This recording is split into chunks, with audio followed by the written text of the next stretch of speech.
गोंदिया जिले में निजी प्राथमिक, माध्यमिक और उच्च माध्यमिक स्कूलों में पढ़ाने वाले शिक्षकों ने गोंदिया शहर से 20 किलोमीटर दूर राजेगांव स्थित वाघ नदी पर जाकर आत्मदहन करने का प्रयास किया, लेकिन पुलिस ने समय रहते शिक्षकों को हिरासत में लेकर उन्हें बचा लिया। गोंदिया जिले के निजी स्कूलों में पढ़ाने वाले शिक्षकों ने जिलाधिकारी के माध्यम से महाराष्ट्र के मुख्यमंत्री देवेंद्र फडणवीस को ज्ञापन सौंपा था। 2024 के चुनावों के दौरान सरकार ने यह आश्वासन दिया था कि सत्ता में आने के बाद शिक्षकों का मानधन बढ़ाया जाएगा और स्कूलों को 100% ग्रांट दी जाएगी। इस संबंध में सरकार ने परिपत्रक भी जारी किया था। चुनाव खत्म होने और सरकार के अस्तित्व में आने के बाद शिक्षकों को उम्मीद थी कि इस बजट सत्र में उनकी मांगों को पूरा किया जाएगा, लेकिन अधिवेशन समाप्त होने के बावजूद सरकार ने शिक्षकों के मानधन बढ़ोतरी को लेकर कोई घोषणा नहीं की। इसी के विरोध में पूरे राज्य में शिक्षक समन्वय संघ के नेतृत्व में आत्मदहन आंदोलन करने का निर्णय लिया गया। गोंदिया जिले के शिक्षकों ने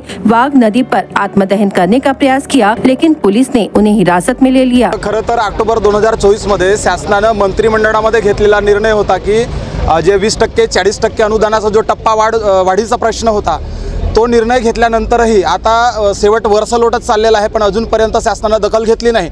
याचा असा परिणाम झाला महाराष्ट्रामध्ये संपूर्ण शिक्षकांवर की महाराष्ट्रामध्ये 3 शिक्षकांनी जी आत्महत्या केली। आता खऱ्या अर्थाने मी तिला आत्महत्या म्हणणार नाही, त्या शासनाने चुकीच्या धोरणाचा अंमलबजावणी केली, त्यांना पाहिजे त्या पद्धतीचं त्यांचा टप्पावाढ केलेली नाही। त्यांच्यामुळे त्यांच्या जीवनात ज्या नैराश्याची भावना आली आणि त्यांनी मजबुरीने जी आत्महत्या केलेली आहे, मला असं वाटतंय की ही त्यांची आत्महत्या नव्हती तर ती हत्याच आहे, कारण शासनाने तशी परिस्थिती त्यांनी निर्माण केलेली होती। आणि म्हणून ज्या ज्या ह्या व्यवस्थेमध्ये जे लोक असतील की ज्यांच्यामुळे त्या शिक्षकांनी आत्महत्या केली त्या तमाम लोकांवर सदोष मनुष्यवधाचा गुन्हा नोंद झाला पाहिजे। या ठिकाणी आम्ही हीच मागणी या ठिकाणी करत आहोत, नाहीतर आम्ही सुद्धा आत्महत्या करूया असं या सरकारला मी सांगू इच्छितो। माझं नाव कैलास बोरकर आहे। आमच्या मागण्या ह्या गेल्या 15 ते 20 वर्षापासूनच्या जशाच्या तशा आहेत। शासनाने आम्हाला जे सध्या 20%, 40% आणि 60% अनुदान घेत आहेत त्यांना 1 जून 2024 पासून 10 ऑक्टोबर 2024ला शासन निर्णय काढून 1 जून 2024 पासून त्यांना पुढील वाढीव 20% अनुदान देण्याचं त्यांनी मान्य केला आणि त्या वाढीव टप्प्यानुसार 2024च्या नोव्हेंबर अधिवेशनामध्ये त्याची तरतूद व्हायला पाहिजे होता, पण खरे तर शासनाने त्याची तरतूद केली नाही।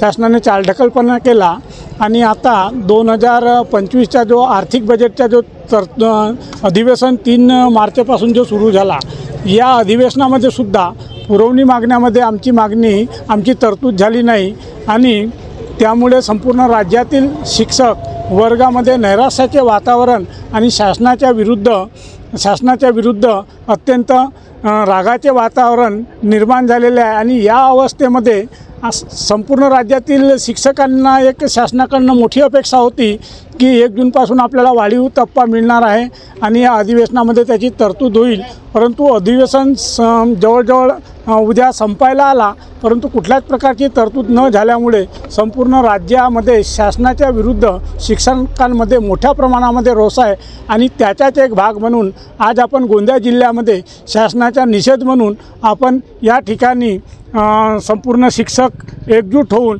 या राजेगाव घाटावर आत्मदहनाचा आम्ही शासनाला म्हणजे इशारा देऊन आम्ही या ठिकाणी आत्मदहन करण्याचा प्रयत्न केलेला आहे। म्हणून या माध्यमातून शासनाला आमची एकच मागणी आहे की शासनाने कमीत कमी आमचा 1 जूनपासून वाढीव टप्पा याच अधिवेशनामध्ये मंजूर करावा आणि राज्यातील 65,000 शिक्षकांना न्याय द्यावा, तरच या शिक्षकांचा जो रोष आहे तो कमी होईल, अन्यथा दिवसेंदिवस हा रोष वाढत चालेल।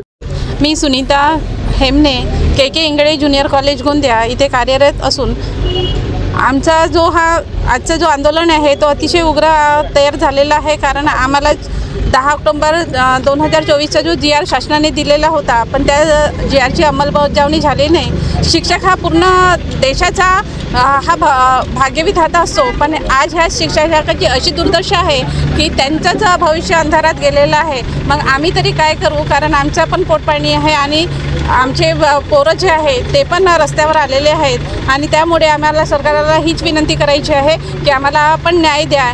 आम्ही शिक्षक आहोत, आम्ही देश घडवतो, तर आमचं पण भविष्य तुम्ही अंधारात घालू नका आणि आम्हाला पण न्याय द्या। यदि सरकार ने इस आंदोलन को गंभीरता से नहीं लिया तो राज्य भर में इससे भी बड़ा आंदोलन किया जाएगा। आंदोलनकारी शिक्षकों ने सरकार को चेतावनी दी है कि आने वाले समय में यह देखना दिलचस्प होगा कि सरकार देश के भविष्य निर्माताओं के बारे में वास्तव में क्या सोचती है।